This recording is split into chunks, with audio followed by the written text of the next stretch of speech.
Ayan, balik ako dito sa Araneta City, sa may Gateway Mall, dito sa Cubao para sa homecoming ni Myrna Isguera, ang ating Miss International 2025 4th runner-up. Nagre-ready na ang banda para sa magaganap na walk parade. At dumating na si Miss International 2025 4th runner-up Myrna Isguera. Nakipagpicturan muna siya sa mga fans na nag-iintay. Syempre, hindi ko rin pinalagpas ang pagkakataong ito makapag-picture sa kanya. At nagumpisa na ang walk parade ni Myrna Isguera sa loob ng Gateway Mall 2. Sa puntong ito ay papalabas na si Myrna Isguera ng Gateway Mall. At itunuloy ang kanyang walk parade dito sa labas ng Gateway Mall.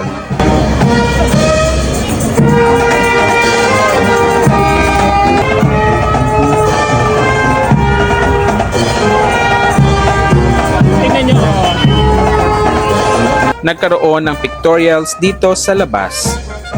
Kasama din ang kanyang mga fellow Binibining Pilipinas Queens. Nakijoin din pala si Santa sa kanyang pictorials. Pagkatapos ng pictorial ni Myrna Isguera sa labas ay pumasok na uli siya ng Gateway Mall 2 para naman sa kanyang press conference na ginanap sa World Kitchens sa level 4 ng Gateway Mall 2.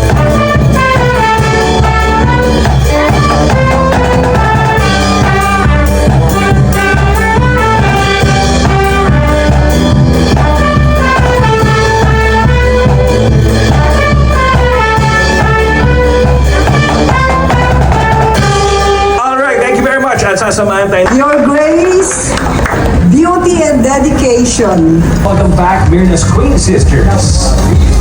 At mag-uumpisa na ang press conference ni Myrna Isguera. Isa-isa na nga niyang sinagot ang mga tanong ng mga pageant media. Siyempre, hindi mawawala ang photo session kay Myrna Isguera kasama ng kanyang mga Binibining Pilipinas Queens at kaming mga pageant media. Congratulations once again, Myrna Isguera! Ayan, kain na kami. Tapos na. Tapos na yung press tour ni Myrna Isguera. King food namin, no? Thank you BPCI and World Kitchens. Meron din ito. A few moments later.